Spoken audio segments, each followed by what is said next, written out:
who was the founder of the Chola dynasty? It was the Vijayalaya. And where was the capital of imperialistic Cholas? It was Tanjore. पहले शासक जो है अलाउद्दीन खिलजी रहते हैं, जिन्होंने दक्षिण भारत का सफल सैन्य अभियान किया था। कमिश्नरी को उस जमाने में क्या कहते थे? तो कमिश्नरी को जो है कोट्टम या वलनाडु कहते थे। अनुभव का ज्ञान बेटा सबसे बड़ा ज्ञान होता है। पहले के जमाने में कम पढ़े लिखे लोगों को भी जिंदगी का फलसफा ज्यादा बेहतर समझ में आता था, ज्यादा नैतिक थे, ज्यादा उच्च आदर्शों वाले थे, इसलिए समाज का ताना बाना भी बना हुआ था। समाज में एक दूसरे का लोग सहयोग करना चाहते थे। अब्दुल रज्जाक ने कहा था कि उसने दुनिया के बहुत सारे शहर देखे हैं, परंतु हम्पी शहर जैसा समृद्ध शहर उसने दुनिया में कहीं भी नहीं देखा है। नमस्कार साथियों, पीडब्ल्यू ओनली आईएएस के इस मंच पे आप सभी लोगों का बहुत बहुत स्वागत है। तो चलिए जो है मध्यकालीन भारतीय इतिहास की श्रृंखला का ये 5th ऑनगोइंग लेक्चर है और आज का जो हम लोगों का चर्चा परिचर्चा का विषय वस्तु है वह क्षेत्रीय राज्य, जो रीजनल स्टेट्स हैं और स्पेशली जो साउथ और डेक्कन इंडिया के स्टेट्स हैं। तो अभी तक आप लोगों ने मध्यकालीन भारतीय इतिहास की श्रृंखला में क्या देखा? तो हम लोगों का 11वां जो सफर मध्यकालीन भारतीय इतिहास का शुरू हुआ था वह पूर्व मध्यकाल से शुरू हुआ था और पूर्व मध्यकाल के 700 से 1200 ईस्वी का जो समय काल है उसे देखा गया। फिर उसके बाद सल्तनत काल को देखा गया। सल्तनत काल में कुल 5 जो राजवंश थे, गुलाम वंश है, खिलजी वंश है, तुगलक वंश है, सैयद वंश है और लोदी वंश को देखा गया। फिर उसके बाद जो है सल्तनत कालीन प्रशासनिक दशा, सामाजिक और आर्थिक दशा को देखा गया। सल्तनत काल वहीं पे समाप्त हो गया, परंतु सल्तनत काल के समय जो दक्षिण भारत के रीजनल स्टेट्स हैं, क्षेत्रीय राज्य हैं, आज जो हम लोगों का विषय वस्तु है चर्चा का वह उसी पर केंद्रित होगा। तो फटाफट बिना देर किए हम लोग आज के सेशन को कैरी ऑन करते हैं। तो आज का जो विषय वस्तु है वह सल्तनत काल,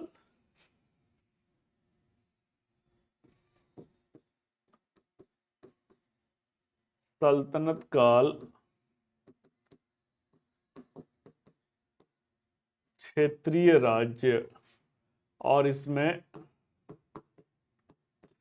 दक्षिण और दक्कन क्षेत्र है। तो दक्षिण और दक्कन क्षेत्र की अगर बात किया जाए तो इसके अंतर्गत जो है 3 जो है टॉपिक हम लोगों का आज चर्चा का विषय वस्तु होगा। वह कौन है? तो वह चोल वंश है, वह विजयनगर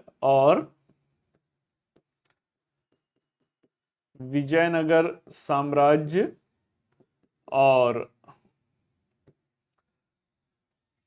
बहमनी साम्राज्य है। विजयनगर साम्राज्य और बहमनी साम्राज्य है। इसके अंतर्गत सबसे पहले हम लोग किस टॉपिक को लेते हैं? तो सबसे पहले जो है चोल वंश को लेते हैं। एक प्राचीन भारत में आप लोगों ने टॉपिक किया होगा, वह टॉपिक कौन सा रहा होगा? तो वह टॉपिक संगम काल रहा होगा। तो संगम काल में आप लोग वहां पे भी चोल, चेर और पांड्य देश को देखे होंगे और संगम साहित्य के माध्यम से आप संगम काल के राजनैतिक दशा, उसके सांस्कृतिक दशा और प्रशासनिक दशा, सामाजिक आर्थिक दशा पे समझे होंगे।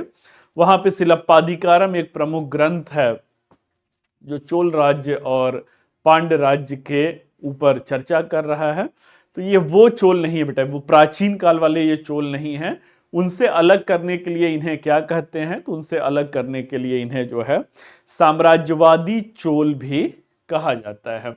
तो इस तरीके से साम्राज्यवादी चोल जो हैं, चोल वंश जो है, इसके संस्थापक कौन रहते हैं? तो इसके जो हैं संस्थापक विजयालय रहते हैं। संस्थापक कौन है? तो संस्थापक जो हैं वह विजयालय रहते हैं। अब ये जो विजयालय इसके संस्थापक हैं, इनके समय में चोल वंश की राजधानी कहां पर होती है? तो जो चोल वंश की राजधानी है यह तंजौर में होती है। तो who was the founder of the Chola dynasty? It was the Vijayalaya. And where was the capital of imperialistic Cholas? It was Tanjore. Tanjore की अगर बात किया जाए तो यह वर्तमान का कौन सा राज्य है? ये तमिलनाडु का राज्य है।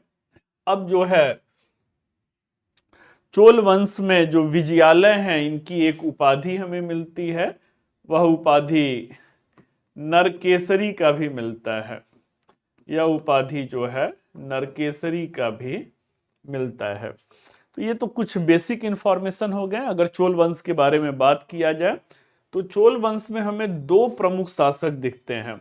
There were the two imperialistic king of the Chola dynasty. तो we are getting the references of दो चोल शासक, प्रमुख चोल शासक मिल रहे हैं। कौन है? तो एक जो है राजराज चोल हैं। राजराज चोल जो हैं 985 ईस्वी से 1014 ईस्वी तक शासन कर रहे हैं। और दूसरे जो हैं वह कौन है? तो दूसरे जो हैं वह राजेंद्र चोल हैं। वह राजेंद्र चोल हैं। ये 1014 से 1044 ईस्वी तक शासन कर रहे हैं। इन लोगों ने क्या किया? तो इन दोनों चोल शासकों ने, राजराज और राजेंद्र चोल ने, चोल वंश के राजनैतिक जो प्रभुत्व है, जो राजनैतिक दबदबा है, उसे दक्षिण भारत में चरमोत्कर्ष पर ला दिया। तो कुछ बेसिक से इनके दो तीन पॉइंट्स जान लेते हैं। राजराज चोल जो रहते हैं, इन्होंने किसे जीता? तो राजराज चोल ने जो है वह पांड्य और चेर राज्य की विजय किया। पांड्य और चेर राज्य की विजय किया। तो ये इनकी एक प्रमुख जो है राजनीतिक विजय है कि यहां से चोलों का साम्राज्य विस्तार शुरू होता है। और इस तरीके से क्या है? इस तरीके से जो है पड़ोसी राज्यों को इन्होंने जीता। फिर इसके बाद जो है मैसूर के गंग राज्य की विजय किया। मैसूर के गंग राज्य की विजय किया। फिर इसके बाद जो है ये अपनी महत्वाकांक्षा का और ज्यादा विस्तार करते हैं और श्रीलंका की तरफ जो है अपने साम्राज्य विस्तारवादी नीति का विस्तार करते हैं। और इन्होंने उत्तरी श्रीलंका की विजय किया। जो उत्तरी श्रीलंका की विजय है, तो इसका विजय करने के बाद राजधानी, उत्तरी श्रीलंका राज्य की राजधानी कहां पे बनाते हैं? तो इसकी जो राजधानी है, the capital of northern Sri Lanka, it was Polonnaruwa. कहां पे राजधानी है भाई? तो राजधानी जो है वह पोलन्नरुवा को अपनी राजधानी बनाते हैं। अब इसके अलावा क्या है? तो इसके अलावा श्रीलंका की विजय करना इनके राजनैतिक जो वर्चस्व है उसको पूरे दक्षिण भारत में स्थापित कर देता है। इसके अलावा इन्होंने श्रीलंका को जीतने के साथ साथ इन्होंने और क्या किया? तो इन्होंने जो है पड़ोसी अन्य राज्यों की विजय करते हैं और यहां पर जो है आज का जो मालदीव है उसका भी विजय अभियान कर रहे हैं। श्रीलंका के शासक उस समय कौन रहते हैं जब श्रीलंका की विजय करते हैं? तो यहाँ के शासक जो हैं वह महेंद्र पंचम रहते हैं। इसके अलावा राजराज चोल की एक और उपलब्धि अगर देखेंगे, अगर इनकी सांस्कृतिक उपलब्धि को देखेंगे, तो इस सांस्कृतिक उपलब्धि में इन्होंने क्या किया था? तो इस सांस्कृतिक उपलब्धि में इन्होंने 1010 ईस्वी में, इन 1010 AD, 1010 ईस्वी में इन्होंने क्या किया, तो एक मंदिर का निर्माण करवाया जिसे राजेश्वर मंदिर कहा जाता है, जिसे राजेश्वर मंदिर या बृहदेश्वर मंदिर कहा जाता है। तो इस तरीके से क्या है, इस तरीके से जो है भगवान शिव को यह समर्पित मंदिर रहता है। और इसके 1000 विरला आपको मिलेगा कि 1000 वर्ष पूरा हो चुका हो वैसा कोई मंदिर भारतवर्ष में वर्तमान में भी मिल रहा है। तो इस मंदिर के क्या है, इस मंदिर के 1000 वर्ष पूरे हो चुके हैं। तो ये कौन है, ये हम जो है प्रमुख शासक राज की उपलब्धियां हैं। अब अगले शासक की तरफ बढ़ा जाए, मैं बोर्ड से बेटा हटा हुआ था कि अगर आप फ्लो चार्ट को फॉलो कर रहे हैं तो इसे आप जो है कर लीजिएगा। अब अगले शासक की तरफ बढ़ते हैं। तो अगले शासक कौन है, अगले शासक जो है वह राजेंद्र चोल हैं। अगले शासक कौन है, राजेंद्र चोल हैं। अब राजेंद्र चोल जो हैं, इन्होंने चोल राजनैतिक जो सर्वोच्चता है उसको चरमोत्कर्ष पे पहुंचा दिया था। ये राज चोल के पुत्र रहते हैं and he brought the political supremacy of the Chola dynasty at its culmination और एट इट्स जेनिथ। तो इन्होंने चोल राजवंश के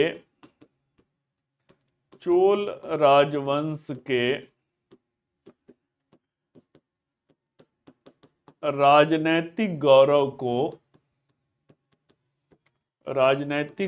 को कहां पे पहुंचा दिया, तो उसको जो है चरमोत्कर्ष पर पहुंचा दिया। अब आगे अगर देखा जाए तो राजनैतिक गौरव को यदि चरमोत्कर्ष पे पहुंचा दिया तो इसी के साथ इन्होंने क्या किया इसे भी समझना जरूरी है। तो इन्होंने भी पड़ोसी राज्य पांड्य और चेर की विजय किया था। इसके बाद इन्होंने संपूर्ण श्रीलंका की विजय किया था, संपूर्ण श्रीलंका की विजय किया था। और इनके फादर ने क्या किया था, उत्तरी श्रीलंका को केवल जीता था और उत्तरी श्रीलंका की राजधानी पोलन्नरुआ को बनाया था। इन्होंने कहा कि कार्य आपने अधूरा छोड़ा, संपूर्ण श्रीलंका को जीत लिया। तो बहुत ही महत्वपूर्ण हो जाता है कि इतिहास में किसी भारतीय वंश ने श्रीलंका को ही संपूर्णतः जीत लिया। वह कौन थे, वह राजेंद्र चोल थे। अगला ये क्या है भाई, तो अगला जो है कडारम राज्य की विजय करते हैं। कडारम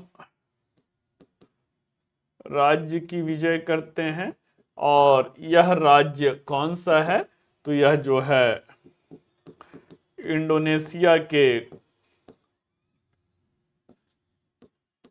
द्वीप समूह और दक्षिण पूर्वी एशिया के जो आसियान देश के कुछ जो आइलैंड कंट्रीज हैं उनकी विजय करते हैं। इसके अलावा इन्होंने क्या किया, तो इन्होंने जो है मालदीव जो है उसकी विजय किया। देन आफ्टर जो है ये उत्तर भारत का अभियान करते हैं, उत्तर भारत का अभियान करते हैं और पाल वंशीय शासक को पराजित करते हैं। पाल वंशीय शासक को पराजित किया और पराजित करके उत्तर भारत को जब जीतते हैं तो आप देखेंगे मध्यकाल में जो इस्लामिक आक्रमण जो हो रहा है वह उत्तर भारत में ही क्या है, वह उत्तर भारत में ही ज्यादा इंटेंस है, ज्यादा जो है तीव्र है। तो दक्षिण भारत लगभग इससे अछूता रहा। पहले शासक जो है अलाउद्दीन खिलजी रहते हैं जिन्होंने दक्षिण भारत का सफल सैन्य अभियान किया था। दक्षिण भारत के सैन्य अभियान को भी अलाउद्दीन खिलजी ने भाप लिया था। दक्षिण के सारे हिंदू राज्य रहते हैं। तो दक्षिण में क्या है, दक्कन का पठार है। अब दक्कन का पठार जो है उत्तर भारत के शासक के लिए पूरा एक उसे कह सकते हैं कि एक दलदल है, एक ऐसी नासूर है जिससे निकल पाना बड़ा ही मुश्किल है।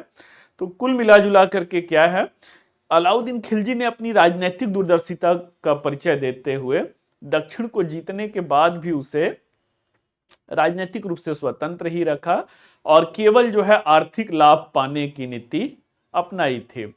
फिर उसके बाद आपने देखा था कि दक्षिण को अपने साम्राज्य का अंग किसने बनाया? साम्राज्य का अंग मोहम्मद बिन तुगलक ने बनाया। मोहम्मद बिन तुगलक ने साम्राज्य का अंग बनाया तो उन्हें क्या हुआ? उन्हें जो है मुंह की भी खानी पड़ी थी, और मुंह की खानी पड़ी थी तो इसका खामियाजा क्या था? इसका खामियाजा 1333 में मदुरा स्वतंत्र हो जाता है, 1336 में विजयनगर स्वतंत्र हो जाता है, 1347 में बहमनी स्वतंत्र हो जाते हैं, मीन्स की लगभग दक्षिण भारत स्वतंत्र हो जाता है। तो दक्षिण का तात्पर्य क्या है? दक्षिण में हिंदू शासक थे और इस तरीके से जो हिंद इस्लामिक संस्कृति या जिसको इंडो इस्लामिक हम लोग कल्चर बोलते हैं, उसका प्रभाव लगभग नगण्य ही दक्षिण भारत पर रहा। आर्ट एंड कल्चर में भी आप लोग देखेंगे, आर्ट एंड कल्चर में जब आप लोग शास्त्रीय संगीत पढ़ेंगे तो शास्त्रीय संगीत की दो विधा है, एक हिंदुस्तानी संगीत है, दूसरा कर्नाटक संगीत है। हिंदुस्तानी संगीत पे आपको फारसी प्रभाव दिखेगा, अफगानी प्रभाव दिखेगा, तो ऐसे में कई सारे आपको जो है वह बाह्य प्रभाव दिखेंगे, परंतु कर्नाटक संगीत पे आपको कोई भी बाह्य प्रभाव या इस्लामिक प्रभाव नहीं दिखेगा। तो इस तरीके से दक्षिण भारत में जो हिंदू धर्म है या सनातन धर्म है वह ज्यादा कॉन्जर्वेटिव रूप में, ज्यादा पारंपरिक रूप में रहा। क्यों? क्योंकि बाह्य आक्रमणों से अछूता रहा। तो ऐसे में जो है धर्म का ज्यादा ट्रेडिशनल, ज्यादा इंटेंस सनातन धर्म का स्वरूप आपको आज भी कहां दिखता है? तो वह दक्षिण भारत में दिखता है। एक से बढ़कर एक जो भव्य मंदिर हैं आज वह आपको दक्षिण भारत में दिखेगा। जो मदुरै का मंदिर है या अभी जो राजराजेश्वर मंदिर मैंने बताया, तो बहुमंजिला मंदिरों की परंपरा, भव्य मंदिरों की परंपरा भी आपको वहां दिखेगा। तो दक्षिण के लिए क्या है? दक्षिण भारत के जो शासक हैं उनके लिए अब सनातन संस्कृति मैंने कहा बहुत ही पवित्र है, और उसमें गंगा जो है, गंगा नदी का स्थान बहुत ज्यादा उच्च है।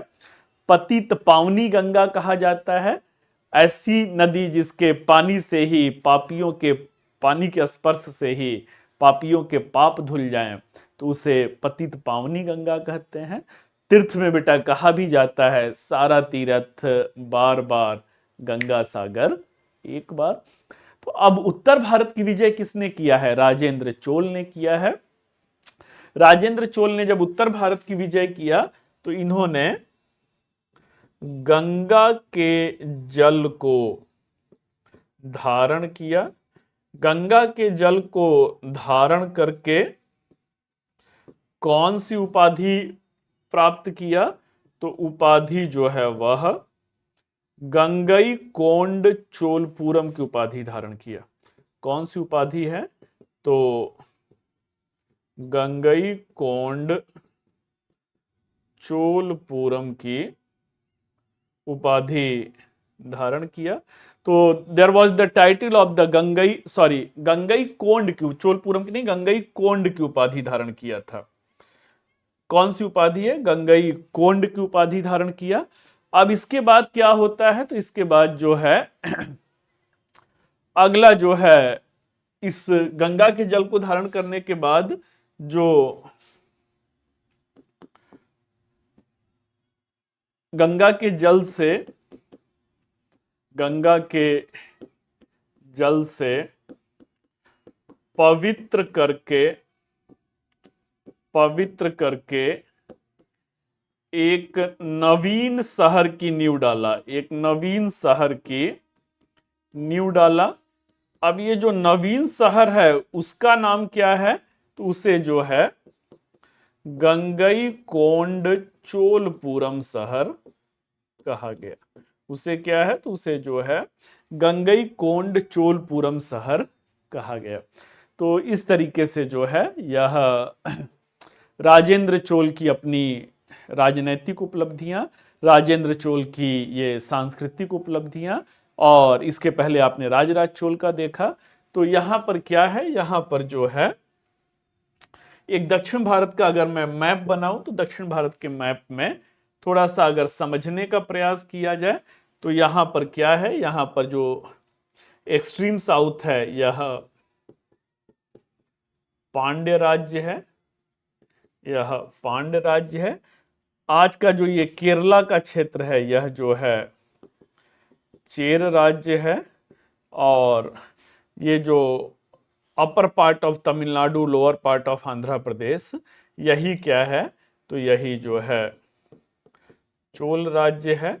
अब पांड्यों को जीतने के बाद ये इसे श्रीलंका को भी जीता। और इसके बाद इन्होंने क्या किया था, तो ये इनकी एक प्रमुख उपलब्धि के रूप में दिखता है। साम्राज्यवादी चोल शासकों ने साम्राज्यवादी चोल शासकों ने बंगाल की खाड़ी को क्या किया था, बंगाल की खाड़ी को चोल झील बना दिया था, चोल झील बना दिया था।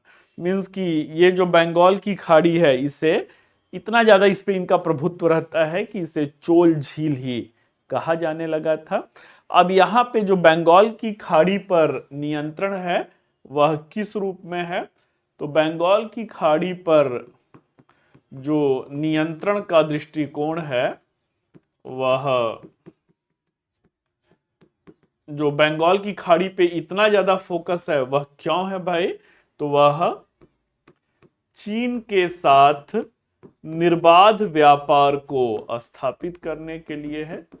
चीन के साथ जो है निर्बाध व्यापार को सुनिश्चित करने के लिए है। तो whatsoever they try to ensure their political control over the region of the Bay of Bengal, it was to maintain the free trade in between China and the Chola states। तो चलिए ये चोलों की जो है अपनी राजनीतिक उपलब्धियां हो गया। अब एक पहलू बहुत ज्यादा इंपॉर्टेंट हो जाता है, वह क्या है, तो वह जो है चोल स्थानीय प्रशासन है। बहुत ज्यादा मेंस के भी पॉइंट ऑफ व्यू से बहुत ज्यादा इंपॉर्टेंट हो जाता है। वह क्या है, तो वह चोल जो है स्थानीय प्रशासन है, लोकल गवर्नेंस ऑफ चोला। तो चोल स्थानीय प्रशासन का इतना ज्यादा महत्व क्यों हो जाता है, तो इतना ज्यादा महत्व बेटा इसलिए हो जाता है क्योंकि यह चोल स्थानीय प्रशासन ही था जो आधुनिक लोकतांत्रिक प्रणाली की हमें क्या देता है, उसकी एक महक, उसकी एक खुशबू या उसका एक जो है प्रोटोटाइप वर्जन जो है प्रदान करता है। आधुनिक लोकतांत्रिक प्रणाली में क्या है भाई, चुनाव होता है। चोल स्थानीय प्रशासन में भी वही प्रक्रिया हमें देखने को मिल रहा है, परंतु कुछ बदला हुआ रूप है। लेकिन फिर भी जो कहा जाता है ना, something is better than nothing. राजा रजवाड़ों के दौर में जहां पर राजा वंशानुगत होता था, राजा के मरने के बाद उसका बेटा जो है राजा बनेगा। प्रशासनिक व्यवस्था जब वंशानुगत थी, मींस की सेनापति का बेटा सेनापति होगा, न्यायाधीश का बेटा न्यायाधीश होगा, सैनिक का बेटा सैनिक होगा, मतलब सारा कुछ वंशानुगत व्यवस्था है। ऐसे में अगर किसी भी रूप में हमें उस जमाने में अगर चुनाव प्रणाली दिख जाए तो निश्चय ही क्या है, निश्चय ही यह जो है एक क्लासिकल आदर्श को प्रस्तुत करता है। तथा स्वतंत्र भारत में स्थानीय प्रशासन का जो प्रेरणा है वह चोल स्थानीय प्रशासन ने, वह प्रेरणा का स्रोत जो है बना। स्वतंत्र भारत में हम बलवंत राय मेहता कमेटी को देखते हैं, और बलवंत राय मेहता कमेटी के सिफारिश पर राजस्थान के नागौर से स्थानीय प्रशासन की शुरुआत होता है। और यही जो स्थानीय प्रशासन की सफलता है वह 73वें और 74वें संविधान संशोधन के माध्यम से संवैधानिक शक्तियां प्राप्त करता है। तो कुल मिलाजुला करके क्या है, जो आज 20वीं और 21वीं शताब्दी भारत में स्थानीय प्रशासन के पर्सपेक्टिव में किया, उसे चोलों ने बहुत पहले अपने जमाने में करके दिखाया। तो अब मुद्दे की बात क्या है? मुद्दे की बात है कि चोल स्थानीय प्रशासन के बारे में हमें कहां से जिक्र मिलता है, कहां पे इसका जो है उल्लेख मिलता है। तो बहुत ज्यादा इंपॉर्टेंट हो जाता है यह परांतक प्रथम का, चोल स्थानीय प्रशासन का अगर स्रोत की बात किया जाए तो यह परांतक प्रथम का क्या है? परांतक प्रथम का उत्तर मेरूर अभिलेख है।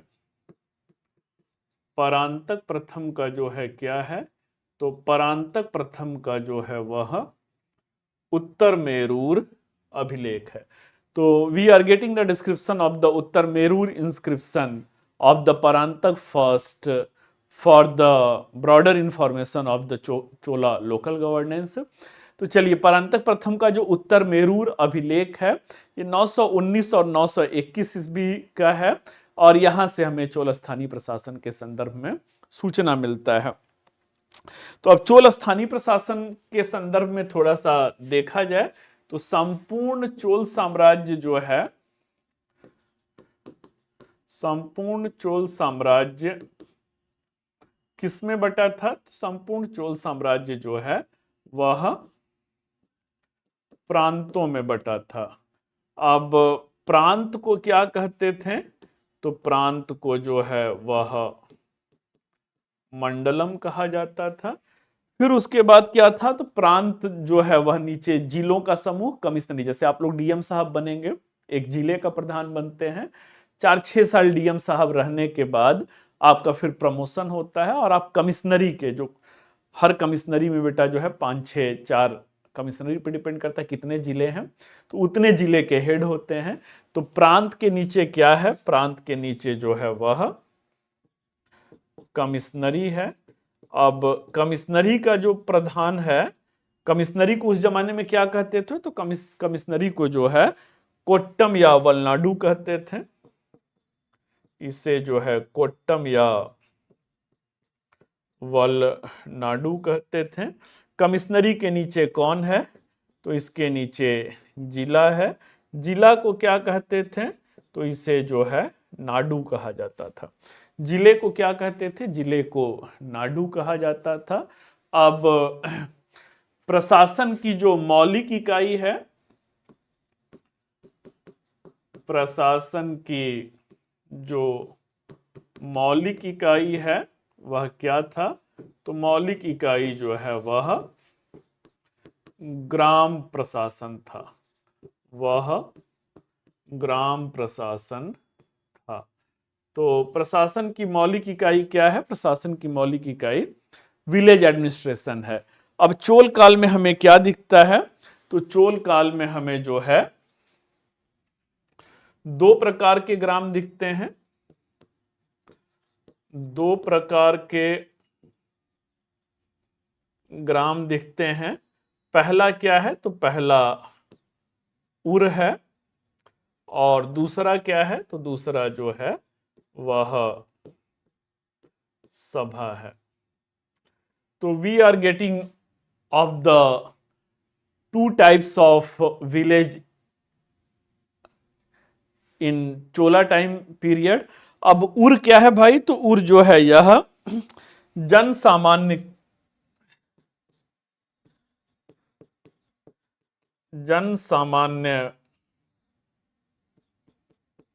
गांव था।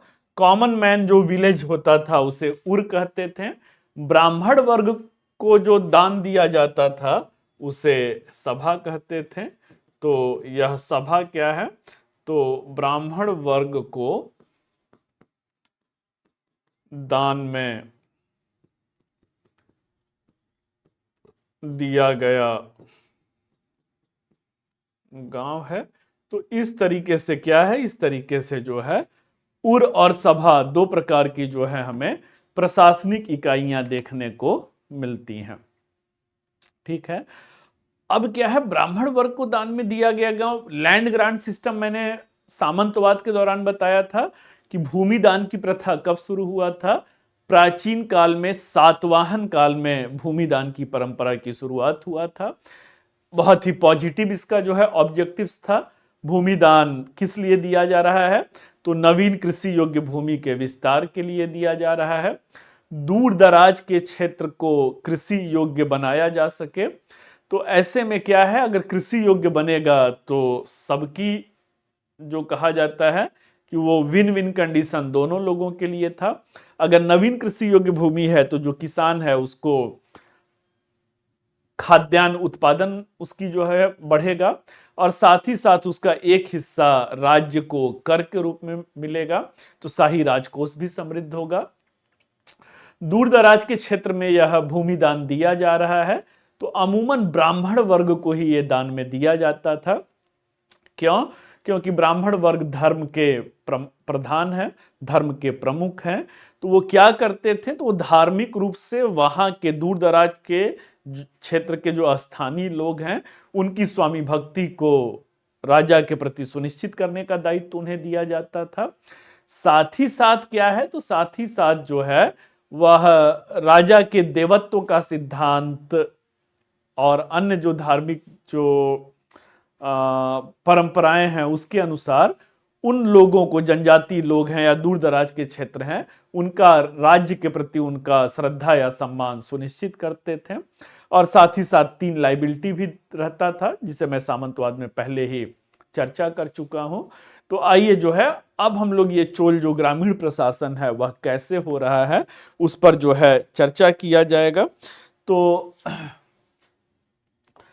चोल जो ग्रामीण प्रशासन है, चोल जो ग्रामीण प्रशासन है, यह कैसे होता था भाई, तो यह जो है विभिन्न समितियों के माध्यम से होता था। विभिन्न समितियों के माध्यम से होता था।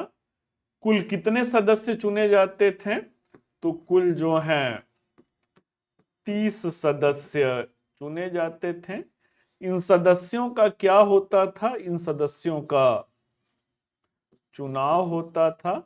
चुनाव की पद्धति कैसी थी, तो जो चुनाव पद्धति है यह लॉटरी सिस्टम से होता था, यह लॉटरी प्रणाली से होता था। तो जो चुनाव पद्धति है ये किस रूप में होता था, तो ये लॉटरी प्रणाली से चुनाव होता था। अब आगे बढ़ते हैं और यहां पर चुनाव क्या गांव के सभी लोग लड़ सकते थे या गांव का कुछ वर्ग विशेष ही लड़ सकता था। तो चुनाव की जो अर्हताएं हैं वह क्या हैं, चुनाव की जो अर्हताएं हैं वह क्या है, जो एलिजिबिलिटी क्राइटेरिया है वह क्या है। तो एलिजिबिलिटी क्राइटेरिया में कई सारे जो है एलिजिबिलिटी क्राइटेरिया लगाए गए थे। और पहली अर्हता क्या है, तो पहली अर्हता जो व्यक्ति चुनाव लड़ना चाहता है वह कम से कम क्या होना चाहिए, तो वह वेदों का ज्ञाता होना चाहिए। वह कम से कम एक वेद का ज्ञाता होना चाहिए। और क्या है, तो और जो है कम से कम उसके पास, जो व्यक्ति चुनाव लड़ना चाहता है उसके पास 1.5 एकड़ भूमि होना चाहिए। तो 1.5 एकड़ भूमि होना चाहिए, कम से कम जो है एक वेद का ज्ञाता होना चाहिए। आयु सीमा क्या है, तो जो व्यक्ति चुनाव लड़ना चाहता है उसकी आयु सीमा 35 से 70 वर्ष के मध्य होना चाहिए। अगला जो है चारित्रिक योग्यता क्या होना चाहिए, तो चारित्रिक योग्यता के अंतर्गत जो है वह कोई भी चारित्रिक दुर्गुण नहीं होना चाहिए।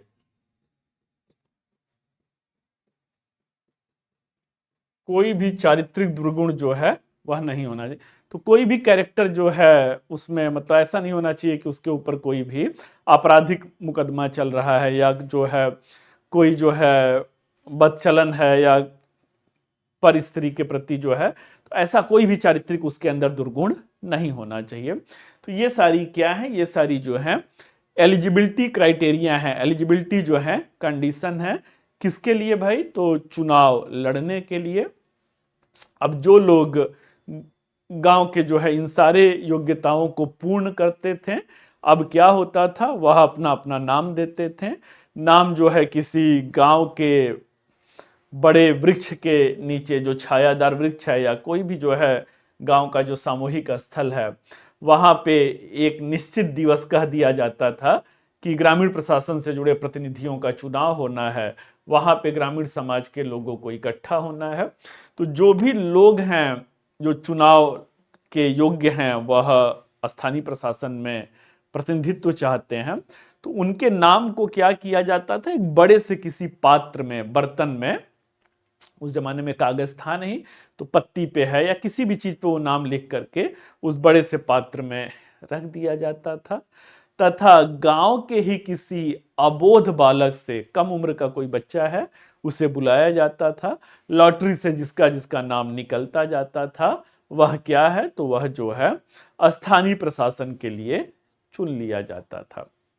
चलिए बेटा, तो चुनाव कैसे होता था, लॉटरी पद्धति से होता था। चुनाव की क्या क्या अभियोग्यताएं होनी चाहिए उसे हम लोगों ने देखा।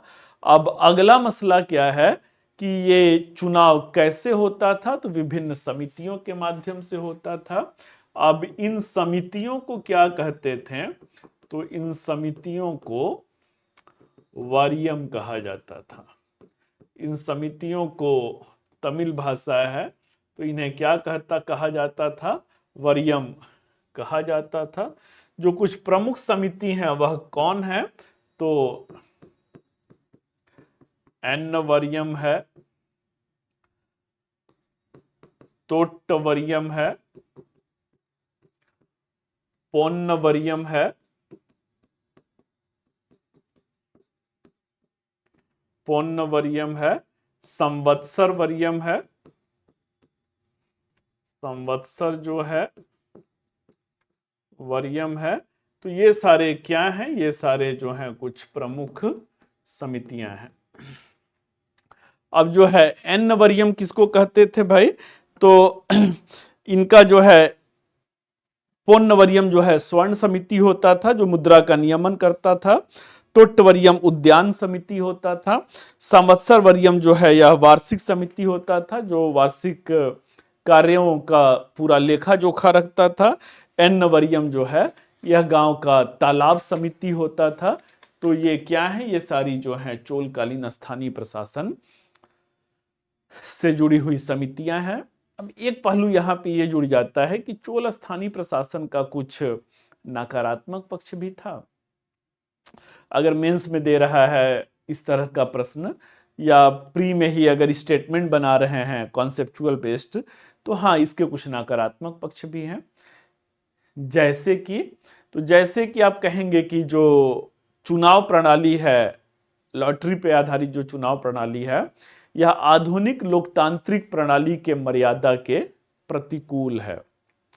लोकतंत्र में होता नहीं कि वोट देंगे, जो बहुमत में वोट पाएगा वह जीतेगा। यहां पे बेटा ऐसा कोई कॉन्सेप्ट हमें देखने को नहीं मिल रहा है। अगला क्या है, तो मिनिमम जो है लैंड सीलिंग जो एलिजिबिलिटी है, जो न्यूनतम भूमि सीमा है, तो गांव में क्या है, गांव में बहुत सारे ऐसे लोग हैं जो भूमिहीन लोग हैं। तो भूमिहीन लोग क्या हो गए, वह सीधे सीधे चुनाव प्रक्रिया से बाहर हो गए। शैक्षणिक जो योग्यता है, कम से कम एक वेदों का ज्ञाता, तो ये दौर दूसरा है, वो दौर दूसरा था। उस दौर में बेटा जो है सवर्णों को शिक्षा का अधिकार था, शूद्र को उपनयन संस्कार का अधिकार नहीं था।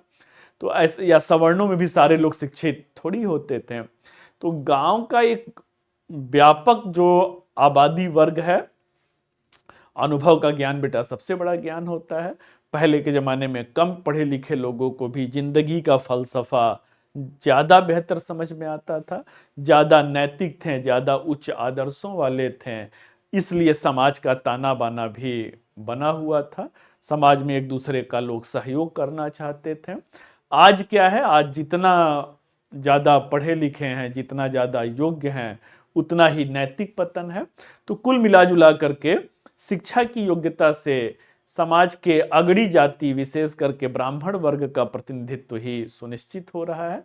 ब्राह्मण वर्ग में सभी लोग पढ़े लिखे होते थे, अन्य वर्णों में बहुत कम संख्या थी जो शैक्षणिक योग्यता को फुलफिल करते थे। तो इस तरीके से क्या है, इस तरीके से जो है आयु सीमा 35 से 70 वर्ष। तो यह भी जो है एडल्ट जो फ्रेंचाइज है, वयस्क मताधिकार प्रणाली के आधुनिक आदर्शों के प्रतिकूल था। 18 वर्ष से ऊपर के सभी व्यक्ति को आज जो है मताधिकार का अधिकार है।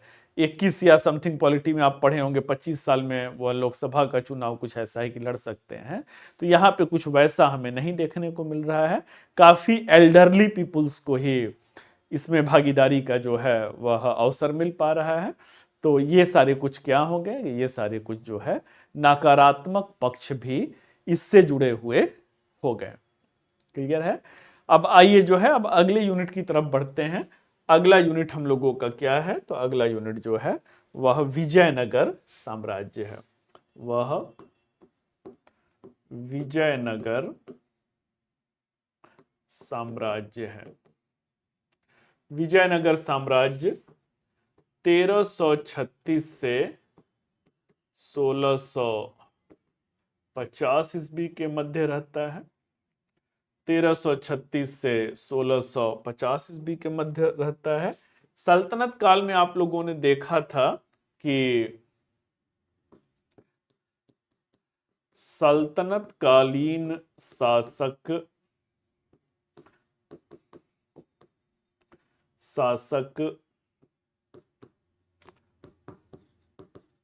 मोहम्मद बिन तुगलक के समय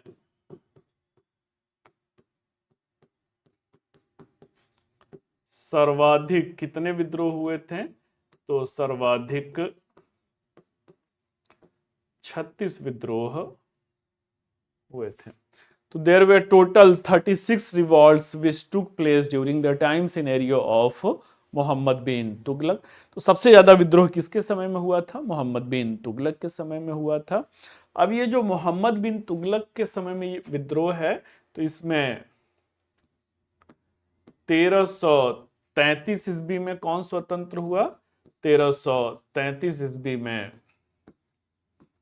मदुरा जो है वह स्वतंत्र हो गया। फिर 1336 ईस्वी में कौन स्वतंत्र हुआ, तो 1336 ईस्वी में विजयनगर स्वतंत्र हो गया। फिर 1347 ईस्वी में कौन स्वतंत्र हुआ, तो 1347 ईस्वी में बहमनी जो है यह स्वतंत्र हो गए। तो ऐसे में क्या है, ऐसे में जो 1336 में स्वतंत्र हुआ विजयनगर, वही हम लोगों का ये अगला टॉपिक है। अब जो विजयनगर साम्राज्य है, इसमें कुल कितने राजवंश हैं, तो विजयनगर साम्राज्य में जो है कुल 4 वंश हैं।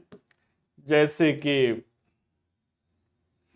सल्तनत काल में आपने देखा था कुल 5 वंश थे, गुलाम वंश, खिलजी वंश, तुगलक वंश, सैयद वंश और लोधी वंश। सैयद वंश का कोई योगदान नहीं था।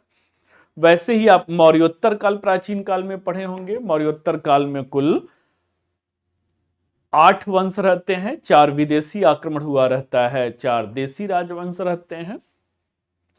जो 4 विदेशी आक्रमण हुआ था उसमें कौन थे भाई, तो 4 विदेशी राजवंशों में सबसे पहले इंडो ग्रीक आए थे, फिर शक आए थे, फिर पार्थियन आए थे, फिर जो है कुषाण आए हुए थे।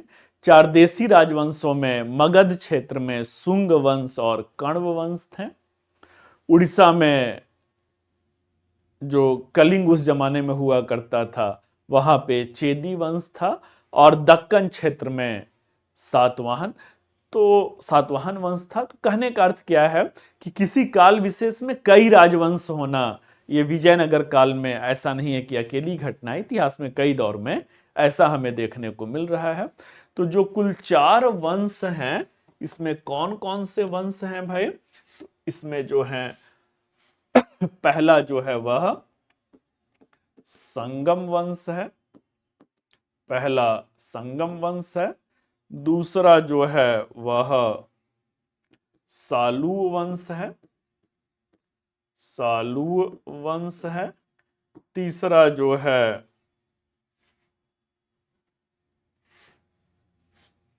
तुलु वंश है,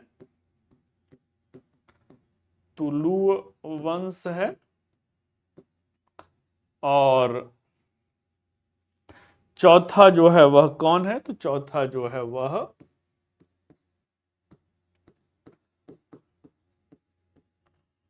अरविडु वंश है। चौथा कौन है? तो चौथा जो है वह अरविडु वंश है। तो there were total 4 dynasty in Vijayanagara empire: Sangama, Saluva, Tuluva and Aravidu dynasty. इसमें बेटा इन दो का कोई योगदान नहीं है। दो मीन्स की ये जो सालू वंश है और जो अरविडु वंश है, इनका कोई योगदान नहीं है। संगम वंश कब से कब तक शासन किया? तो यह 1336 से 1485 ईस्वी तक शासन करते हैं। फिर जो सालू वंश हैं ये 1485 से 1505 ईस्वी तक शासन करते हैं। जो तुलु वंश हैं ये 1505 से 1570 ईस्वी तक शासन करते हैं। जो अरविडु वंश हैं वह नाम मात्र के वंश रहते हैं, और अरविडु वंश जो रहते हैं ये 1570 से 1650 ईस्वी तक शासन करते हैं। तो ये 4 वंश हो गया। विजयनगर साम्राज्य, तो विजयनगर का मतलब क्या है? विजयनगर का तात्पर्य विजय का, इसका तात्पर्य जो है वह विजय का नगर है, सिटी ऑफ विक्ट्री है। तो यह अपने आप में क्या है भाई? तुगलक से स्वतंत्र हुए हैं, हिंदू राज्य है। विजयनगर साम्राज्य जो है वह हिंदू राज्य है। तो एक तरीके से सबका अपना जश्न का तरीका होता है। तो यह तुगलक से विजय किया गया है, इसलिए इसका नाम ही विजयनगर रखा जाता है। तो आइए एक एक करके जो है वह देखते हैं। तो पहला कौन है? पहला जो है वह संगम वंश है। पहला बेटा कौन है? तो पहला जो है वह संगम वंश है। अब जो संगम वंश है, अभी मैंने कहा संगम वंश 1336 से 1485 ईस्वी है। तो फिर से ध्यान रखिएगा कि इसका प्राचीन काल के संगम वंश से कुछ लेना देना नहीं है। इसका प्राचीन काल के संगम वंश से कुछ लेना देना नहीं है। थोड़ा बेटा पानी पी लेते हैं फिर शुरू करते हैं। तो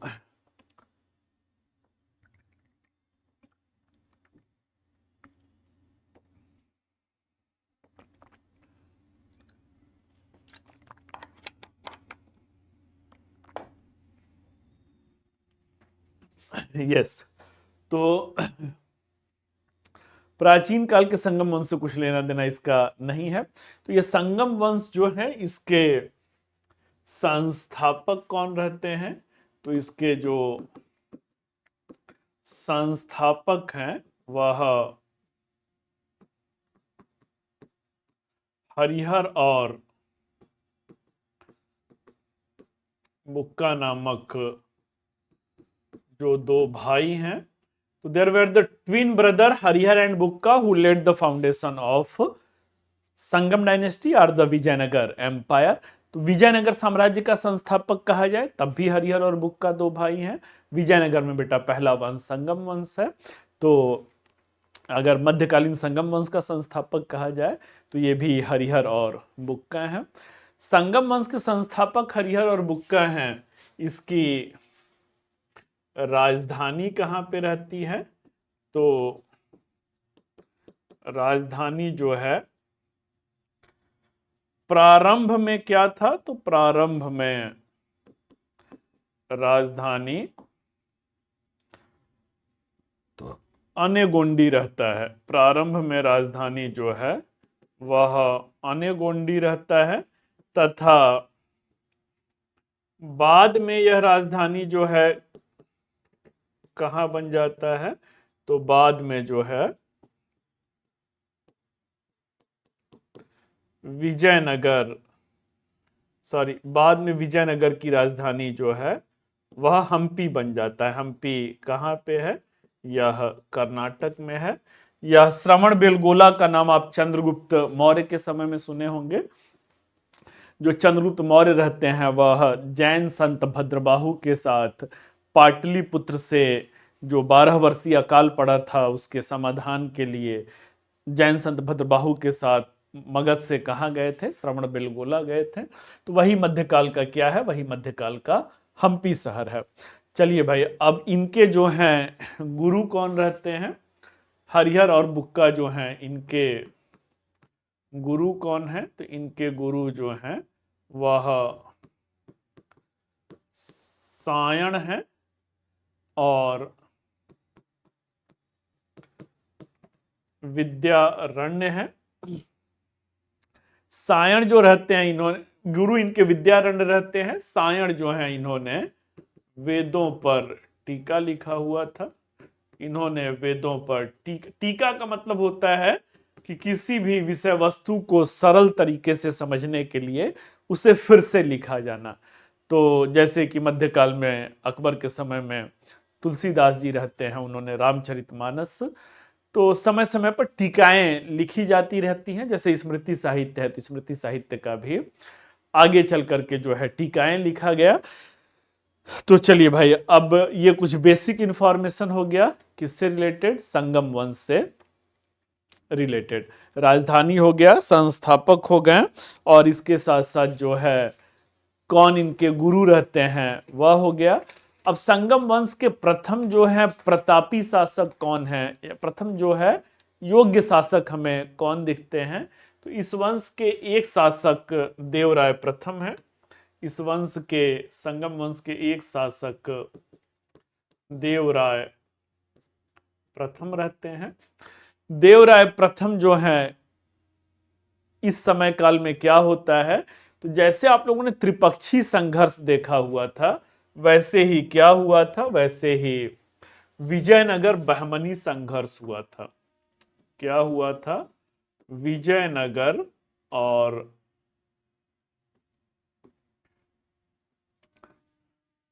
बहमनी संघर्ष हुआ था। तो जो विजयनगर और बहमनी संघर्ष है यह लगभग कितने वर्षों तक चला था?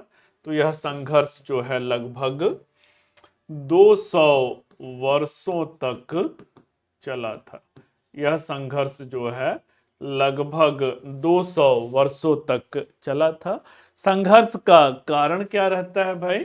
तो जो इस संघर्ष का कारण है वह अमूमन जो है कई सारे कारण रहते हैं।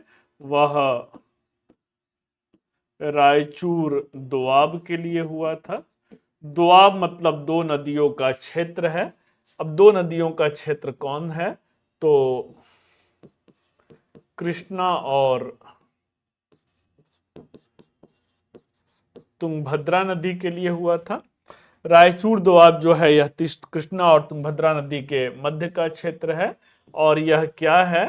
तो यह अत्यंत ही उर्वर क्षेत्र रहता है। तो दक्षिण भारत में अधिकांशतः क्या है, अधिकांशतः जो है पठार है। जब अधिकांशतः पठार है तो वहां पे अगर कोई बहुत ही one of the most fertile zone है तो उस फर्टाइल जोन के लिए युद्ध होना दो बड़ी शक्तियों में, जो उस जमाने की दक्षिण भारत की दो सबसे बड़ी शक्तियां थीं, यह एक अपेक्षित घटना थी, लेकिन ये 200 वर्षों तक चला था। यह जो है कई पीढ़ियों तक संघर्ष की कहानी को बयां करता है। तो इस संघर्ष में अगर देखा जाए कि विजयनगर जो वहां पे बेटा त्रिपक्षी संघर्ष कन्नौज के लिए हुआ था, वो भी लगभग 200 वर्षों तक चला था।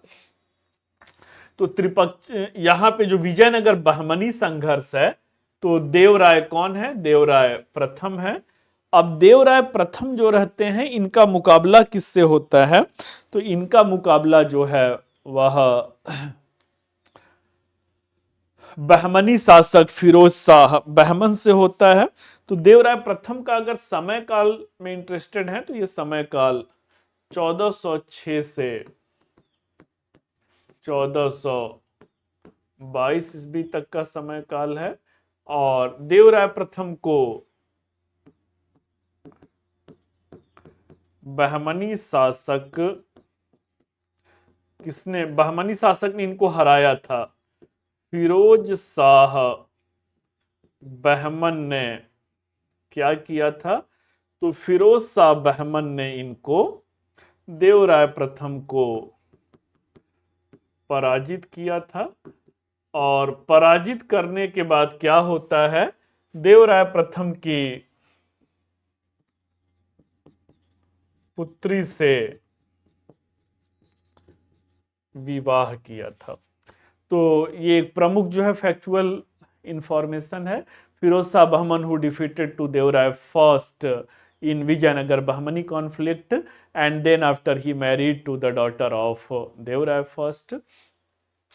इस तरीके से राजनीतिक क्षेत्र में देवराय प्रथम जो है पराजित हो रहे हैं, परंतु आर्थिक क्षेत्र में एक दूरदर्शी शासक सिद्ध होते हैं। और देवराय प्रथम ने जो है वह तुंगभद्रा नदी पर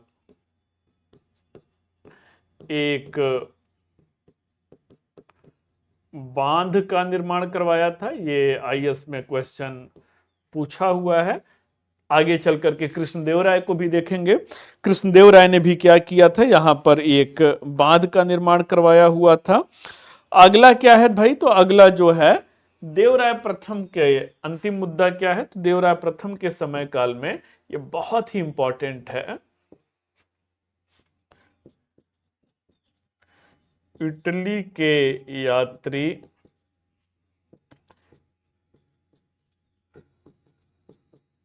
निकोलो कोंटी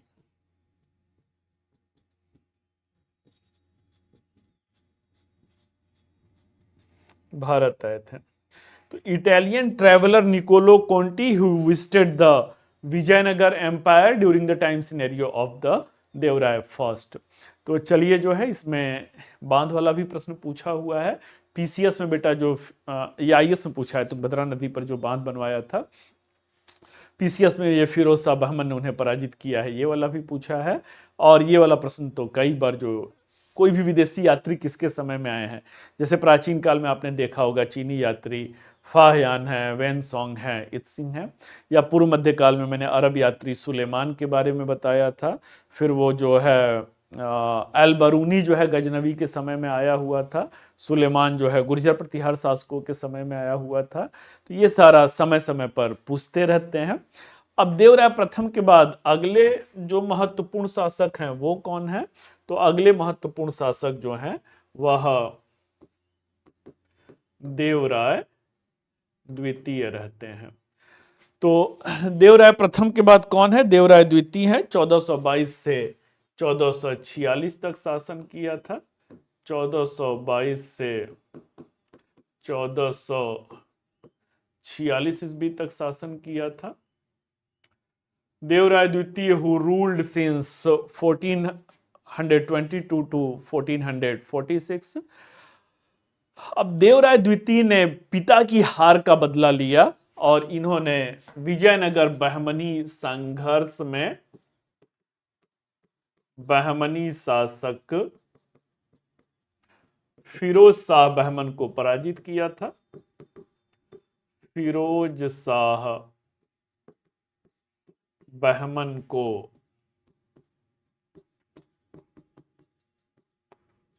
पराजित किया था।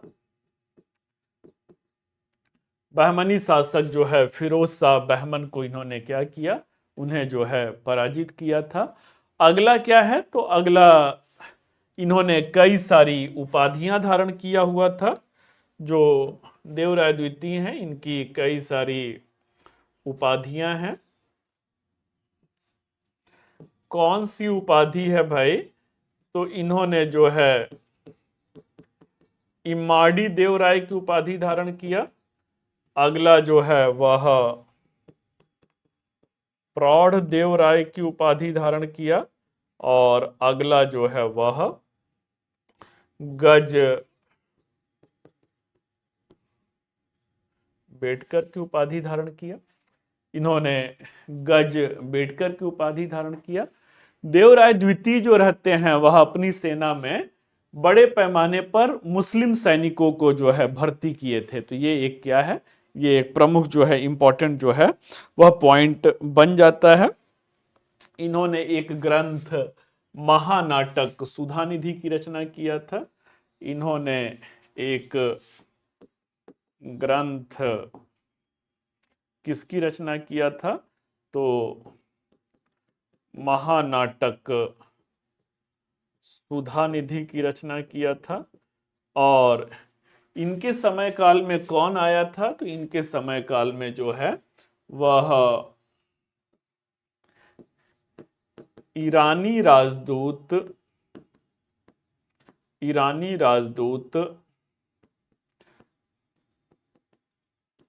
अब्दुल रज्जाक जो है वह आया था।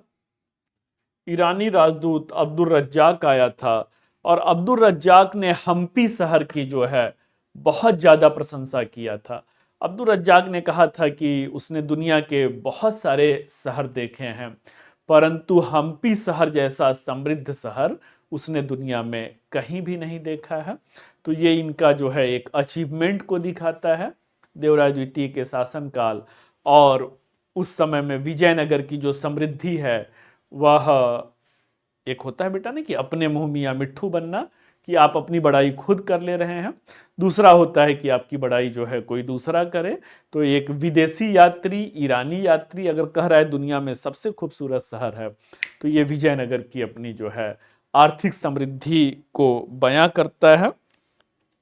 अब इसके बाद फिर कौन है, तो इसके बाद जो है सालू वंश है। तो मैंने कहा था सालू वंश और आरविडू वंश का कोई रोल नहीं है। तो जो सालू वंश है मात्र 20 वर्षों का ही वंश है। जितना एक शासक इससे ज्यादा शासन करता है उतना ये पूरे एक वंश की दास्तां है। तो यहाँ पे सालू वंश के संस्थापक कौन है, तो संस्थापक जो है वह नरसिंह सालू है। सालू वंश के संस्थापक कौन है, नरसिंह सालू हैं। बस पहला और अंतिम आपको जानना है। इस वंश के अंतिम शासक कौन है, तो इस वंश के जो हैं अंतिम शासक इमाड़ी नरसिंह हैं। जो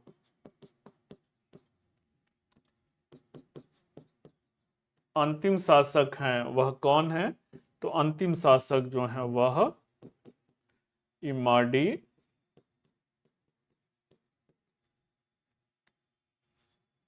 नरसिंह है।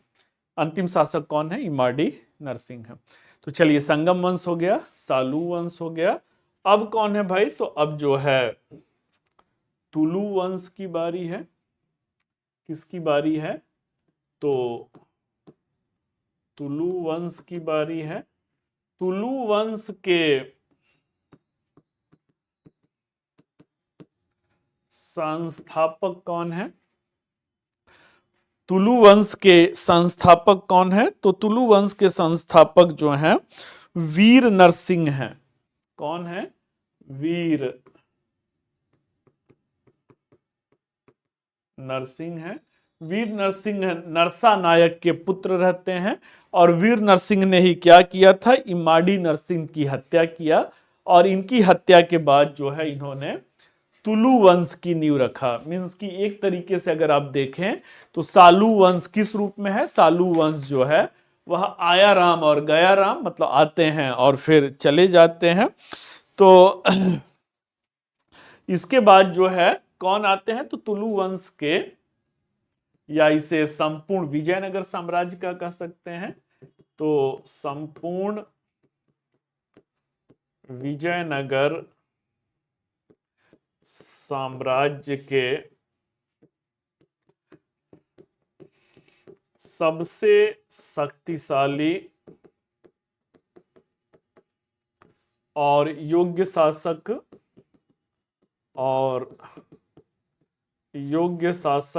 कौन है? तो यह जो है कृष्ण देव राय हैं। यह कृष्ण देव राय हैं। कृष्ण देव राय न केवल तुलु वंश के बल्कि संपूर्ण विजयनगर साम्राज्य के सबसे शक्तिशाली शासक हैं। और कृष्णदेव राय कब से कब तक शासन करते हैं? तो ये 1509 से 1529 ईस्वी तक शासन करते हैं। अब एक चीज बेटा ध्यान देना है कि ये वीर नरसिंह के पुत्र नहीं है, वीर नरसिंह के कजिन ब्रदर हैं। इनके जो हैं भाई हैं, चचेरे भाई हैं। तो योग्यता का सिद्धांत हमें दिखता है कि जरूरी नहीं है कि राजा का पुत्र ही राजा बने, योग्यता के आधार पर भी शासन हो सकता है। अब जो कृष्ण देव राय हैं, इन्होंने किसे पराजित किया? तो इन्होंने जो है बहमनी राज्य को पराजित किया। इन्होंने उड़ीसा में भी गंग राज्य है, उसकी जो है विजय किया। इन्होंने कोंकण तट पर पुर्तगालियों को पराजित किया और पुर्तगालियों को पराजित करके इन्हें भटकल में एक किला बनाने की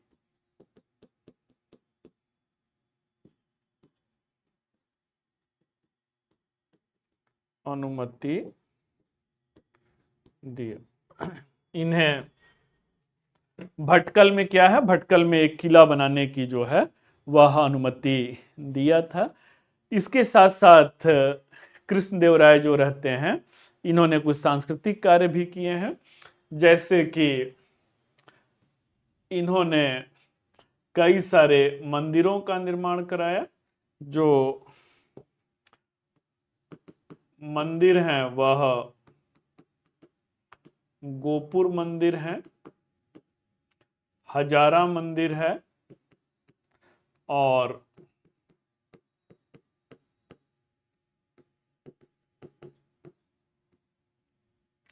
विठल स्वामी मंदिर है। तो गोपुर मंदिर, हजारा मंदिर और विठल स्वामी मंदिरों का इन्होंने निर्माण करवाया हुआ था।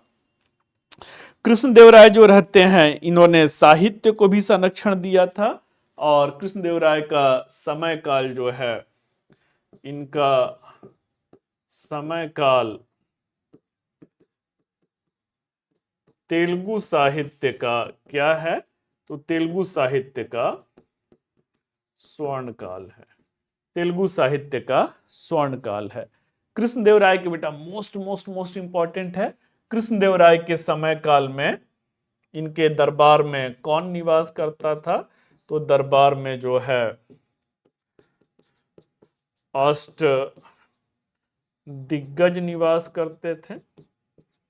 इनके दरबार में कौन निवास करता था? तो दरबार में जो है अष्ट दिग्गज निवास करते थे। अब ये जो अष्ट दिग्गज रहते हैं, ये तेलुगु साहित्य के 8 जो हैं प्रबुद्ध विद्वान रहते हैं। और इनका जो है अष्ट दिग्गज जो थे, इसका प्रधान कौन था? तो इसका प्रधान जो है वह पेदन्ना रहते हैं। अष्ट दिग्गज का जो प्रधान है वह कौन है? तो इसके प्रधान जो है वह Peddana was the head of this Ashta Diggaja. तो चलिए भाई, जो है यह कृष्णदेवराय की सांस्कृतिक उपलब्धियां हैं। इसके अलावा क्या है? तो इसके अलावा जो है इन्होंने एक नवीन, अच्छा, इन्होंने कुछ साहित्य की भी रचना किया था। जो कृष्णदेवराय हैं, इन्होंने अमुक्त माल्यद और जाम्बवती कल्याणम ग्रंथ की रचना किया था। इन्होंने कुछ जो ग्रंथ लिखे वह कौन सा है? तो वह अमुक्त माल्यद है और वह जाम्बवती कल्याणम है। इसके अलावा इन्होंने क्या किया था? तो इन्होंने एक नवीन शहर नांगलपुर की स्थापना किया था। इन्होंने एक नवीन शहर किसकी स्थापना किया? तो एक नवीन शहर नांगलपुर की स्थापना किया। He laid the foundation of a new city that was the Nagalapur. तो चलिए, जो है ये हमारे जो है कृष्णदेवराय हैं। इनके समय में पुर्तगाली यात्री कौन आए थे? तो इनके समय में जो है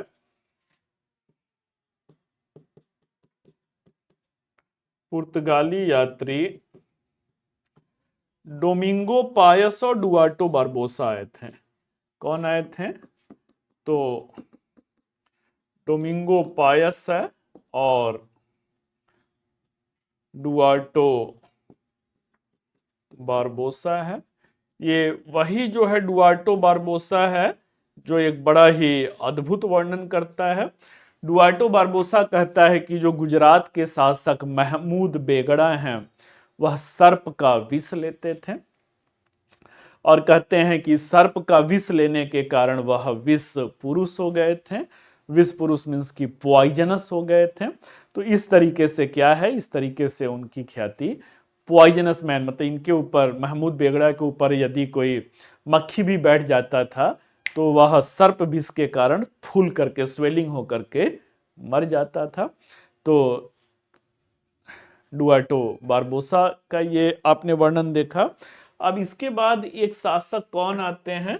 तो एक शासक जो हैं सदाशिव राय आते हैं। कौन है?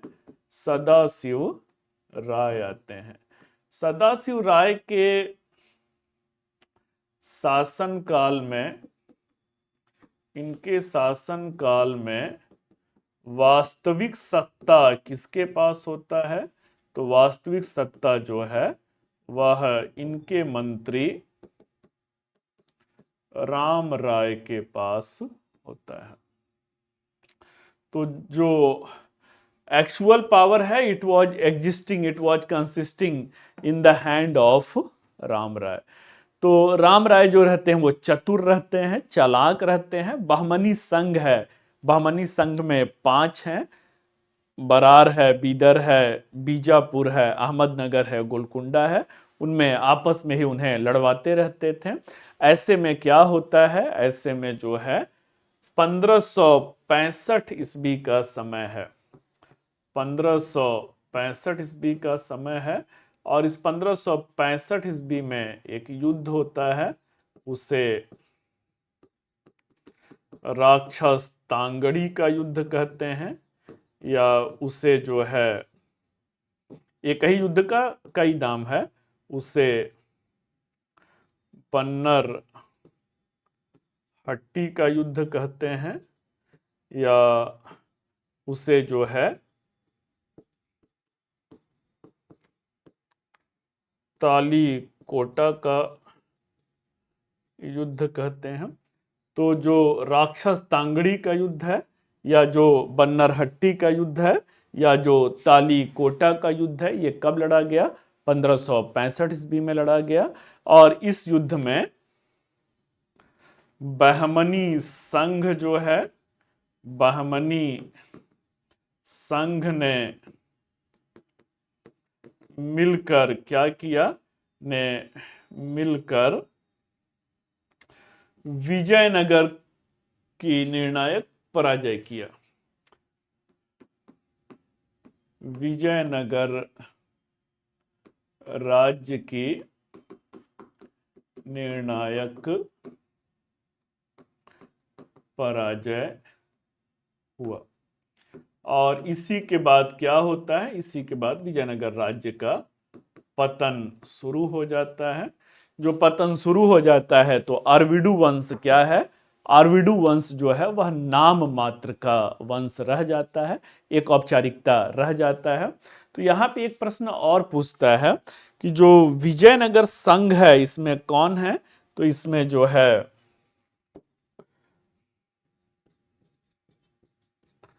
अहमदनगर है,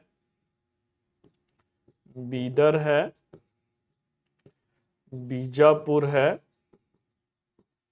और गोलकुंडा है। ये क्या हुए थे? ये सम्मिलित हुए थे, इस युद्ध में सम्मिलित हुए थे।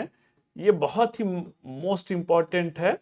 बरार जो है इस युद्ध में, इस संघ में शामिल नहीं था। इस युद्ध में इस संघ में शामिल नहीं था। तो इसे कुछ आप कई बार पूछा गया प्रश्न है, तो इसे आप कुछ यूं याद कर सकते हैं कि बरार से नहीं था करार जो है। तो चलिए जो है ये विजयनगर साम्राज्य हो गया। फिर इसके बाद आरवीडू वंश, बेटा मैंने बताया ही कि इसका कोई अपना एज सच जो है वह योगदान नहीं है। ठीक है। अब विजयनगर काल में क्या है? विजयनगर काल में जो है वह देखा जाए तो एक जो है नायंकार व्यवस्था है। नायंकार व्यवस्था ये क्या है भाई? तो जो विजयनगर के सैनिक हैं, विजयनगर सैनिक को क्या कहा जाता था? तो इन्हें नायक कहा जाता था। अब ये जो सैनिक हैं इन्हें वेतन के रूप में क्या दिया जाता था? पहले के जमाने में बेटा रुपया या पैसा ये वेतन में नहीं मिलता था, भूमि दिया जाता था। तो इन्हें वेतन के रूप में अमरम भूमि दिया जाता था। अमरम भूमि दिया जाता था। इसलिए जो है इन्हें क्या कहते थे? तो इसलिए इन्हें अमरम भूमि दिया जा रहा है, तो इन्हें जो है अमर नायक भी कहा जाता था। इन्हें अमर नायक भी कहा जाता था। तो ये नायंकार व्यवस्था हो गया। अगला क्या है? तो अगला जो है वह आयगार व्यवस्था है। आयगार व्यवस्था क्या है भाई? तो जो विजयनगर काल का ग्रामीण प्रशासन है, जो ग्रामीण प्रशासन है, यह 12 लोगों के समूह से संचालित होता था। तो ग्रामीण प्रशासन में जो 12 लोगों का समूह है इन्हें ही क्या कहते थे? तो इन्हें ही आयगार व्यवस्था, ग्रामीण शासन की आयगार व्यवस्था कहते थे। चलिए जो है अब आगे बढ़ते हैं। अंतिम कौन है? तो अंतिम जो है बहमनी साम्राज्य है। बहमनी साम्राज्य है। बहमनी साम्राज्य के संस्थापक कौन है? तो इसके संस्थापक जो हैं अलाउद्दीन हसन बहमन शाह हैं। अलाउद्दीन हसन बहमन शाह के गुरु कौन है? तो इनके गुरु जो हैं वह हसन गंगू हैं। Who was the teacher of the founder of Vijayanagar, the founder of Bahman Empire, Alauddin Hassan Bahman Shah? तो it was हसन गंगू रहते हैं। अब अगला मुद्दा क्या है भाई कि इनकी जो है राजधानी कहाँ पे रहती है? तो विजयनगर राज्य की जो राजधानी वह गुलबर्गा रहता है। विजयनगर राज्य की जो राजधानी है वह कहाँ है? तो वह जो है गुलबर्गा रहता है। अब जो है इस वंश के जो प्रतापी शासक होते हैं, अच्छा यहाँ पे एक जो है शासक हैं बहुत ही इंपॉर्टेंट है, 2016 में शायद ये प्रश्न पूछा हुआ था। तो ये पूछा जाता है कि सर्वप्रथम जो है बारूद का प्रयोग कब हुआ था? तो सर्वप्रथम बारूद का प्रयोग इस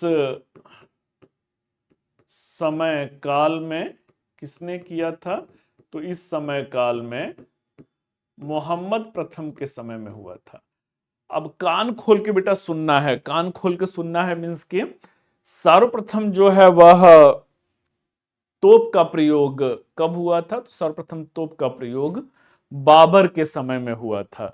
तो 2016 में जो इन्होंने स्टेटमेंट बनाया था कि सर्वप्रथम जो है बाबर के द्वारा सर्वप्रथम बारूद का प्रयोग किया गया था, तो ये गलत है। बाबर से बहुत पहले मोहम्मद प्रथम ने बारूद का प्रयोग किया था। उस बारूद से तोप का गोला बनता है और तोप का सर्वप्रथम प्रयोग बाबर ने किया था। अब इस वंश के सबसे प्रमुख शासक कौन है? तो इस वंश के जो हैं वह सबसे प्रमुख शासक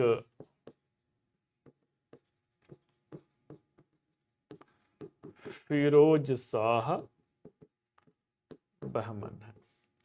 तो फिरोज शाह बहमन के बारे में आपने देखा ही, फिरोज शाह बहमन ने विजयनगर बहमनी संघर्ष में देवराय प्रथम को हराया था, परंतु देवराय द्वितीय से वह पराजित हो गए थे। तो ये सारी बातें आपने देखा था। फिरोज शाह बहमन जो रहते हैं अपनी सेना में, देवराय द्वितीय ने अपनी सेना में बड़े पैमाने पर मुस्लिमों को शामिल किया था, फिरोज शाह बहमन ने अपनी सेना में बड़े पैमाने पर हिंदू सैनिकों को शामिल किया था। अगला क्या है? तो फिरोज शाह बहमन जो रहते हैं इन्होंने भीमा नदी के तट पर एक नवीन शहर फिरोजाबाद की स्थापना किया था। तो फिरोजाबाद की स्थापना उत्तर भारत में फिरोज शाह तुगलक ने किया था। यदि प्रश्न में भीमा नदी हो या दक्षिण भारत हो तो आंख बंद करके किसी गफलत में मत रहिएगा। ये कौन है? ये फिरोज शाह बहमन रहते हैं। अगला क्या है? तो इन्होंने जो है दौलताबाद में, फिरोज शाह बहमन ने दौलताबाद में एक मंगोलियन वेधशाला का निर्माण कराया था। दौलताबाद में एक मंगोलियन वेधशाला का निर्माण कराया था। तो जो मंगोलियन एस्ट्रोनॉमिकल ऑब्जर्वेटरी रहता है, इसकी स्थापना किसने किया था? फिरोज शाह बहमन ने किया था। कहाँ पे किया था? दक्षिण भारत में दौलताबाद में किया था। उत्तर भारत में देखेंगे तो जय सिंह रहते हैं। जय सिंह ने जयपुर में, उज्जैन में, काशी या बनारस में, मथुरा में, दिल्ली में इन्होंने जो है वेधशाला की स्थापना किया हुआ था। तो यह बेटा उत्तर और दक्षिण बनाम जो है इंटरलिंक करके मैं वो सब भी बता दे रहा हूं कि बहमनी साम्राज्य के अलावा या विजयनगर साम्राज्य के अलावा कुछ और भी पॉइंट्स जो हैं वह आपके रिपीट होते रहें, वह आपके रिवाइज होते रहें। चलिए जो है, तो इनके बाद फिर कौन है, इनके बाद जो है हुमायूं नाम के एक शासक आते हैं। कौन आते हैं, तो हुमायूं नाम के शासक आते हैं। हुमायूं बेटा एक मुगल काल में भी आएंगे, तो कंफ्यूज मत होइएगा। हुमायूं को क्या कहा जाता है, तो इन्हें जो है दक्कन का नीरो कहा जाता है। हुमायूं को क्या कहा जाता है, हुमायूं को दक्कन का नीरो कहा जाता है। तो ये बहुत ही क्रूर स्वभाव के थे। He was the very much cruel king, और इनकी क्रूरता के कारण ही इन्हें दक्कन का नीरो कहा जाता है। ये नीरो नाम का जो शासक है, जैसे वह विंसेंट स्मिथ था ना, जिन्होंने समुद्रगुप्त को भारत का नेपोलियन कहा था। तो नेपोलियन कहाँ का शासक था, नेपोलियन जो है फ्रांस का शासक था। अब ये जो हैं, ये क्या है भाई, तो ये जो हैं वह क्रूर स्वभाव के शासक हैं, और इनकी क्रूरता के कारण नीरो जो है वह रोम का शासक रहता है, अपनी क्रूरता के लिए बहुत ही विख्यात रहता है। तो अपनी क्रूरता के लिए विख्यात रहता है। जब रोम शहर जल रहा होता है, तो नीरो को कोई तनाव नहीं है, वह बैठकर बीन बजा रहा होता है। तो उसे लगता है कि शहर जल रहा है, हमारा राजमहल तो सुरक्षित है। तो ऐसे में जो एक कहावत है ना, कोई नृप होए हमें कहानी, तो जो कोई नृप होए हमें कहानी वाला कुछ वही है कि प्रजा मर जाए, राजा को क्या दिक्कत है। तो कुछ वैसा ही एक स्पिरिट जो है नीरो का है। तो वही हुमायूं का भी हमें देखने को मिलता है। अब क्या है, अगले एक शासक आते हैं, वह मोहम्मद तृतीय हैं। वह कौन है, मोहम्मद तृतीय हैं। मोहम्मद तृतीय के समय में किसका उदय होता है, तो इनके समय में महमूद गवां का उदय होता है।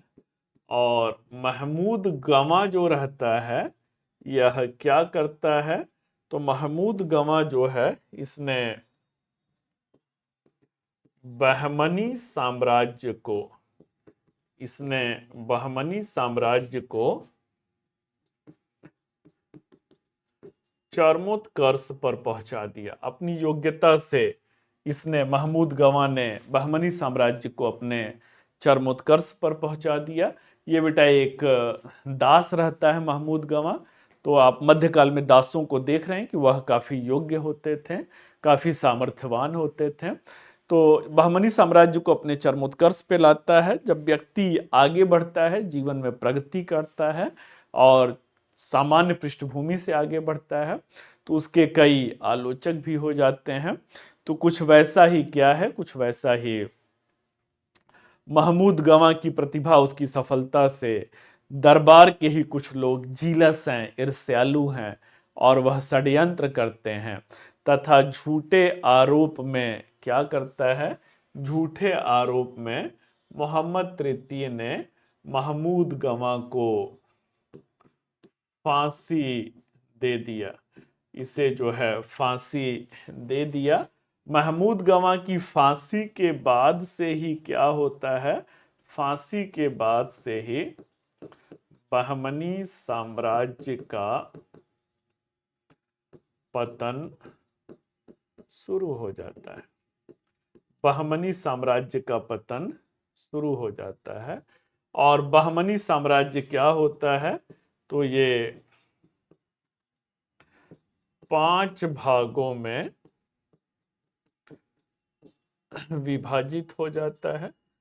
तो after the death of Mahmud Gawan, it led to the decline of Bahmani empire, and the decline of the Bahmani empire, it disintegrated the entire empire in 5 parts. तो जो 5 भागों में ये विभाजित हो जाते हैं, तो इन 5 भागों में कौन है भाई, तो इन 5 भागों में मैंने अभी थोड़ी देर पहले आप लोग को बताया था। एक जो है वह बरार है, दूसरा जो है वह बीदर है, तीसरा जो है वह बीजापुर है, चौथा जो है वह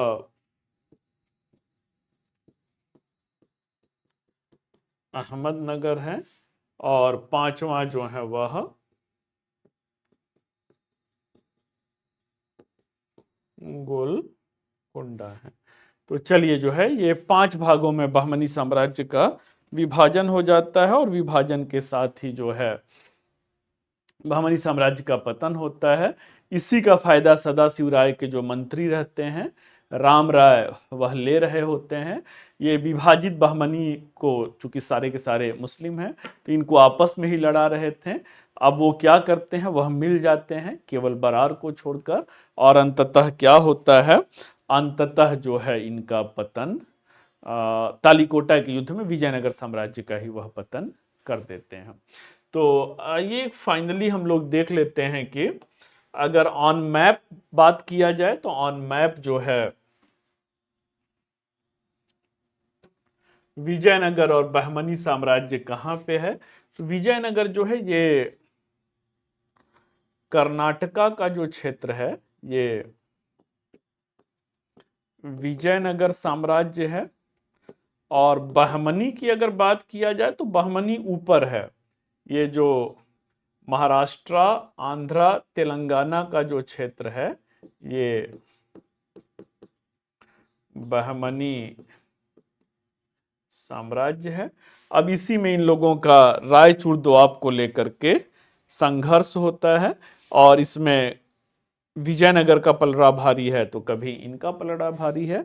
एक 1333 में, अच्छा मदुरा तो मैंने बताया ही था, 1333 में जो मदुरा स्वतंत्र हुआ था वह तमिलनाडु का क्षेत्र है।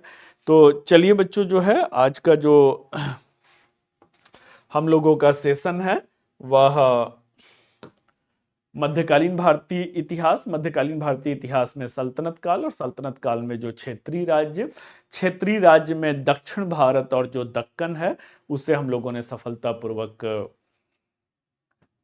कंप्लीट किया। तो मध्यकाल का कारवां अब धीरे धीरे हम लोगों का मध्य पड़ाव पर आ चुका है।